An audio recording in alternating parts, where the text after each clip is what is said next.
A mão dela ainda agarrava a corda quando o balde bateu no fundo seco com um som que não era de água. O silêncio que se seguiu durou 40 anos, porque ela já sabia desde janeiro que isto ia acontecer e nunca teve coragem de o dizer em voz alta.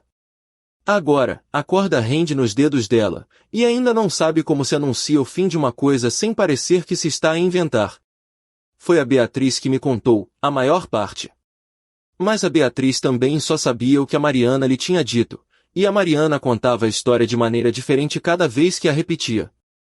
Nunca se percebia bem se era a mesma história ou se havia várias que se tinham misturado no meio do caminho. Eu tinha 14 anos quando ouvi a primeira versão, e lembro-me de pensar que ninguém devia ter de carregar uma coisa assim tanto tempo sem alargar. A Mariana viveu em Braga a vida inteira, com uma interrupção de 23 anos que ela descrevia como o tempo em que estive a aprender a voltar. Formou-se em engenharia dos recursos hídricos no Porto, e depois foi trabalhar para uma empresa que construía sistemas de água em sítios onde a água era uma miragem. Moçambique, para começar. Depois o interior do Nordeste brasileiro. Depois o sul de Angola, onde passou 3 anos a perfurar poços em terreno que parecia osso. Sempre a voltar a Braga nos intervalos, como se precisasse de confirmar que a cidade ainda existia, que a Sé ainda estava no mesmo sítio, que o Bom Jesus ainda tinha os seus degraus e as suas fontes. O que ela nunca contou a ninguém, até ao fim, foi que já sabia. Já sabia em janeiro que o poço ia secar em agosto. Já sabia em 1998 que o aquífero estava a baixar. Já sabia aos 17 anos, quando viu os primeiros caminhões de terra entrar no vale onde a fonte do ídolo alimentava um lençol freático que nunca tinha falhado. A fonte do ídolo é uma nascente romana encostada a uma rocha no centro de Braga, e tem água há 2000 anos. Há 2000 anos que brota da pedra no mesmo sítio, e a Mariana cresceu ao ouvir o barulho dela na casa dos avós, que ficava a 200 metros dali. Dizia que quando era pequena achava que todas as casas tinham aquele som, que o mundo era feito de água a correr silenciosamente debaixo das paredes. Só mais tarde percebeu que não. Que o som era só dela. Que a água que corria debaixo da casa dos avós era um privilégio que ninguém mais tinha. O desenvolvimento imobiliário chegou em 1994. A Câmara aprovou um projeto para um complexo de apartamentos de luxo no terreno ao lado da nascente. A Mariana tinha 17 anos e não percebia de hidrogeologia, mas percebia de silêncio. Percebia que o som debaixo da casa dos avós estava a mudar. Que já não era um fio contínuo, mas qualquer coisa mais curta, mais hesitante, como uma pessoa que começa a gaguejar. O que a Beatriz me contou, e que a Mariana só revelou muito depois, foi que ela escreveu uma carta. Em 1994, com 17 anos, escreveu uma carta à Câmara explicar que a construção ia afetar o lençol freático. Passou 3 semanas a fazer contas no quarto, a medir distâncias com uma fita métrica roubada ao pai, a desenhar mapas em papel vegetal. A carta era longa e detalhada, e ela entregou-a pessoalmente nos passos do conselho, num envelope castanho, num dia de chuva em que o Funchal Street estava alagado e ela chegou com o cabelo colado à cara. Nunca recebeu resposta. Os apartamentos foram construídos. A nascente continuou a correr, mas com menos força. A casa dos avós foi vendida em 2001, e a Mariana estava em Moçambique quando soube. O avô morreu 3 meses depois, e a avó foi viver para um lar na rua de S. Domingos, onde passava os dias a olhar para uma janela que dava para um prédio. A Beatriz diz que a Mariana nunca falou disto durante os anos em que andava pelo mundo a cavar poços. Que ela era conhecida por ser a engenheira que não desistia, que ficava mais tempo do que os outros, que perfurava mais fundo. Que as comunidades onde trabalhou gostavam dela porque ela nunca prometia água a contar. Dizia sempre, vou tentar. Se houver água, encontro-a. Se não houver, não encontro. Mas fico até ter a certeza. Em 2019, a Mariana voltou a Braga para ficar. Tinha 42 anos e um currículo que impressionava qualquer um, mas o que a trouxe de volta foi uma coisa mais pequena. Foi um e-mail do primo da Beatriz, que trabalhava na Associação de Moradores do Vale de São Lázaro, a contar que o bairro estava a passar o 3º verão com racionamento de água. Que os caminhões cisterna vinham 2 vezes por semana, mas que não era suficiente. que as pessoas estavam a começar a ir embora. A Mariana leu o e-mail num hotel em Luanda, onde estava a preparar um relatório sobre um poço que tinha finalmente encontrado água depois de 6 meses de perfuração. Leu-o 3 vezes, e depois respondeu com uma frase: "Vou na próxima semana." O Vale de São Lázaro fica na periferia de Braga, para lá do Mosteiro de Tibães, onde o asfalto acaba e começa o monte.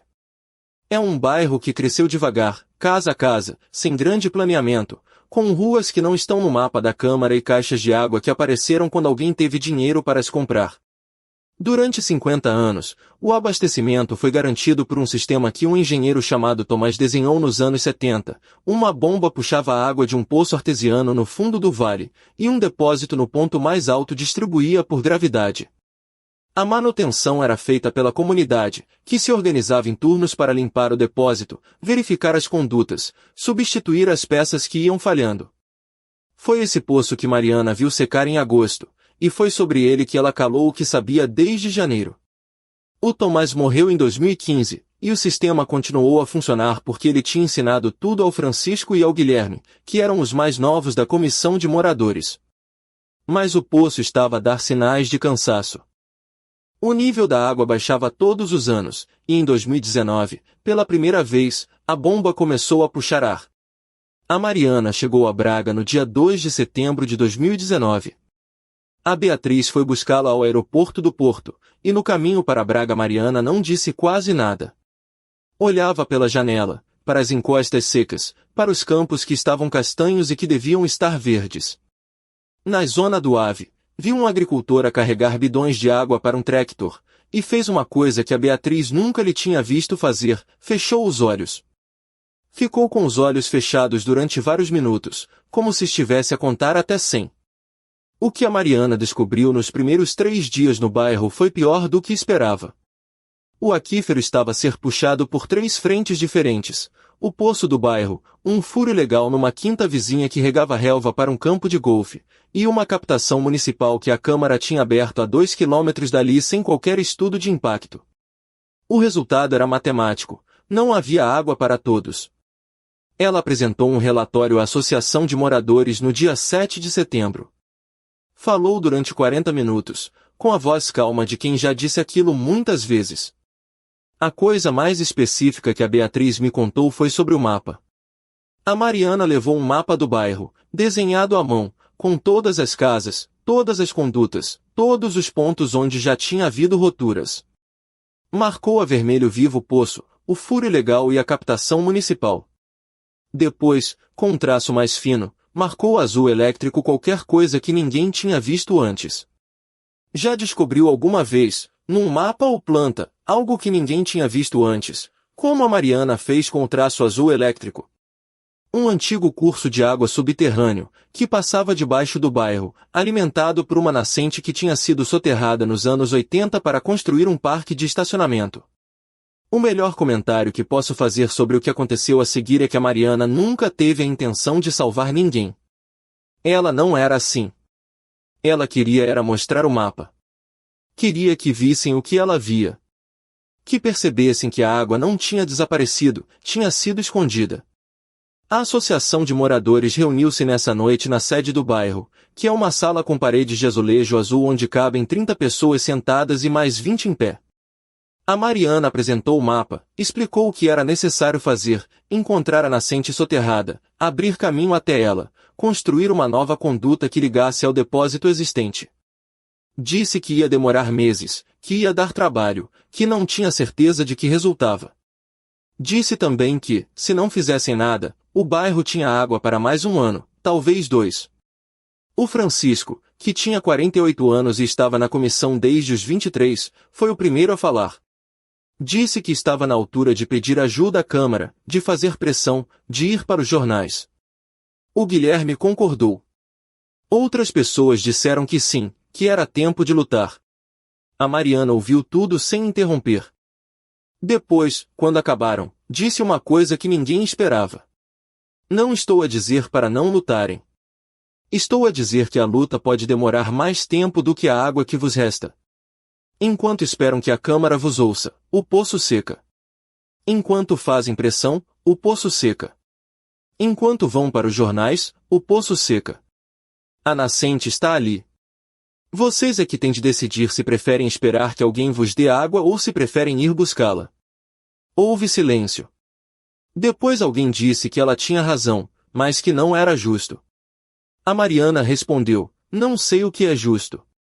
Sei o que está debaixo do parque de estacionamento. O parque de estacionamento era um descampado de terra batida onde os miúdos do bairro jogavam a bola e onde os velhos punham as cadeiras ao sol aos domingos. Tinha sido feito nos anos 80, quando a Câmara decidiu que ali era um bom sítio para estacionar os carros das obras. Ninguém se lembrava já do que havia antes. A Mariana sabia, porque tinha encontrado uma fotografia de 1979 no arquivo municipal, a preto e branco, onde se via um pequeno ribeiro que descia do monte e desaparecia no meio dos silvas. O ribeiro vinha da nascente. A escavação começou a 15 de setembro. A Mariana marcou o sítio exato com uma estaca vermelha, e o Francisco e o Guilherme e mais 2 vizinhos começaram a cavar à mão porque não havia dinheiro para máquinas. Cavavam de manhã cedo, antes do calor, e à tarde, depois do sol baixar. A Marina estava lá todo o tempo, com um caderno vermelho onde desenhava o perfil do terreno, media a profundidade, anotava a cor da terra. Ela não cavava. A Beatriz disse que a Mariana nunca pegou numa pá. Ficava sentada num tronco de árvore, com o caderno nos joelhos, e observava. De vez em quando levantava-se, aproximava-se do buraco, pedia para ver a terra que tinha acabado de sair. Cheirava-a, esfregava-a entre os dedos, e depois voltava a sentar-se. No 5º dia, encontraram uma camada de argila azul. A Mariana levantou-se tão depressa que deixou cair o caderno. Aproximou-se, ajoelhou-se à beira do buraco, e pediu ao Francisco para lhe passar um punhado daquela argila. Cheirou-a, e a Beatriz disse que ela fechou os olhos durante muito tempo. Depois abriu-os e disse: está aqui. Mais 1,5 metros, talvez 2. No 8º dia, a terra começou a ficar úmida. No 9º dia, o Francisco sentiu os dedos a tocar em lodo. No 10º dia, abriram a nascente. Mas o que ninguém sabe ainda é que Mariana já sabia, e foi por isso que esperou 40 anos para finalmente poder largar a história. A água não jorrou, como às vezes se vê nos filmes. Apareceu devagar, primeiro como uma mancha escura no fundo do buraco, depois como um fio que começou a crescer, a encher o espaço que tinham aberto. A Mariana pediu uma pá, finalmente, e desceu para o buraco. Com cuidado, alargou a abertura, deixou a água encontrar o seu caminho. Na sua opinião, a Mariana devia ter contado o que sabia desde janeiro ou fez bem em guardar esse segredo até ao fim. Depois subiu, com as botas cobertas de lama, e disse: precisamos de uma bomba e de tubagem. Amanhã começo a desenhar o sistema. A bomba foi comprada com o dinheiro que a associação tinha juntado em 3 anos de festas e rifas. A tubagem veio de um lote que a Mariana tinha guardado de um projeto anterior, todo azul elétrico, que estava arrumado na garagem do Guilherme desde 2017. A ligação ao depósito foi feita em 3 dias, com a ajuda de metade do bairro. No dia 6 de outubro, a água chegou ao depósito. A Mariana estava lá, com o caderno vermelho numa mão e uma garrafa de água na outra. Abriu a torneira de ensaio, deixou a água correr, e não disse nada. O Francisco disse: está a funcionar. A Mariana continuou calada. A Beatriz conta que naquela noite houve uma festa no bairro. Puseram mesas na rua, grelharam sardinhas, abriram garrafas de vinho verde. A Mariana ficou durante 1 hora, sentada numa ponta da mesa, a ouvir as conversas. Depois levantou-se, disse que estava cansada, e foi para casa a pé. O que ninguém sabia, e que a Mariana só contou a Beatriz muitos meses depois, é que ela tinha voltado à fonte do ídolo naquela noite. Que tinha ido sozinha, pela rua de S. Domingos, passando em frente ao lar onde a avó tinha vivido, até chegar à fonte romana. Que se tinha sentado no degrau de pedra, com o caderno ainda na mão, e que tinha ouvido. A fonte estava seca. Seca há muito tempo, provavelmente desde que os apartamentos foram construídos. A Mariana já sabia. Já sabia desde que chegou a Braga, desde que viu o primeiro fio de água sair da nascente do bairro, desde que percebeu que uma coisa não podia voltar a ter água sem que outra perdesse. Vocês já tiveram a sensação de que a vossa vida inteira foi uma preparação para um momento que nunca chega a acontecer? A Mariana disse a Beatriz que se sentou no degrau da fonte do ídolo, com a água seca à sua frente e a água a correr a 6 quilômetros dali, e que pensou no Tomás, no engenheiro que desenhou o sistema do bairro nos anos 70. Pensou que ele devia ter sabido, que ninguém desenha um sistema daquele sem perceber que a água é finita, que um dia acaba. Pensou que talvez ele tivesse escrito uma carta, como ela escreveu em 94, e que talvez também não tivesse recebido resposta. Ou pior, talvez tivesse recebido, e tivesse feito de conta que não. A Beatriz disse que a Mariana ficou ali sentada até às 3 da manhã, e que quando se levantou tinha o caderno molhado.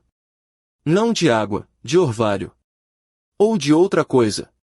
A última vez que vi a Mariana foi no início deste ano, na estação de comboios de Braga.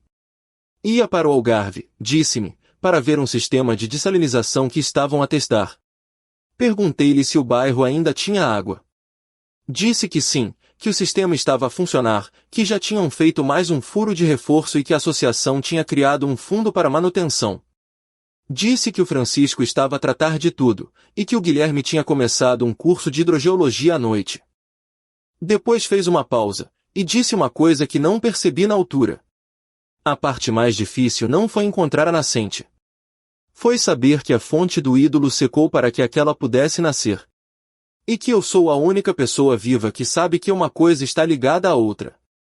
Que a água que eles bebem todos os dias foi roubada a um sítio onde ninguém se lembra que ela existiu. A Beatriz disse que a Mariana contou esta história a muita gente, mas sempre com versões diferentes. Umas vezes dizia que a nascente do bairro era a mesma da fonte do ídolo, só que mais abaixo na encosta.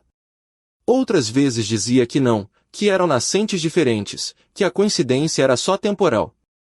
No fim, ninguém sabia ao certo. O que eu sei é que no dia em que o poço secou, a 14 de agosto, a Mariana estava a tomar um café no jardim de Santa Bárbara. Que recebeu uma chamada do Francisco, que ouviu a notícia em silêncio, e que depois fez uma coisa estranha. Pediu outro café, abriu o caderno vermelho na última página, e escreveu uma data.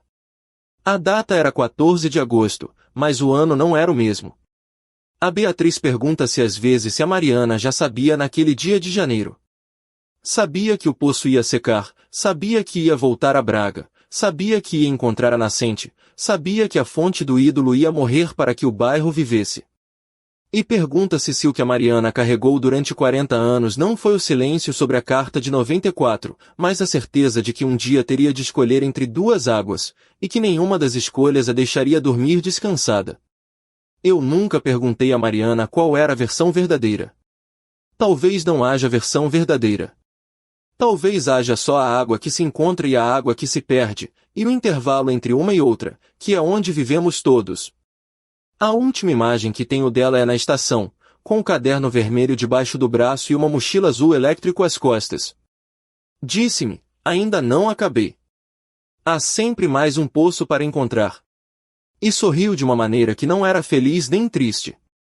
Era qualquer coisa no meio, como o som de uma água que ainda não se ouve mas que se sabe que está lá. Aquela carta que a Mariana escreveu aos 17 anos, tu terias enviado ou guardado para ti. Se este silêncio de 40 anos te apertou o peito, esse é o momento de carregar no like.